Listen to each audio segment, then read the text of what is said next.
जी बिल्कुल, गिलगित बल्तिस्तान में शदीद सर्दी की लहर बरकरार है और इस वक्त में दरियाए गिलगित के किनारे मौजूद हों। शदीद सर्दी का अंदाजा इस बात से लगाया जा सकता है कि शहरी इलाकों में भी दर्जे हरारत जो है वो नुक्ता इंजमा से नीचे गिर चुका है।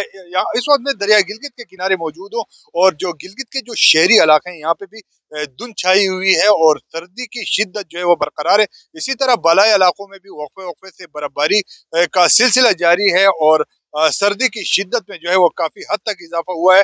इसके साथ साथ नदी नाले और दरियाओं की मुंजमद होने का सिलसिला भी जारी है और इसके साथ साथ जो हालिया जो बर्फबारी का सिलसिला शुरू हुआ है, इसकी वजह से जो राब्ता सड़कें हैं उनके बंद होने की इतलात भी मौसूल हो रही है। महकमा मौसमियात के मुताबिक गिलगित बल्तिस्तान के बलाई इलाकों समेत मैदानी इलाकों में वक्फे वक्फे से बारिश और बर्फबारी का यह नया सिलसिला जारी रहेगा।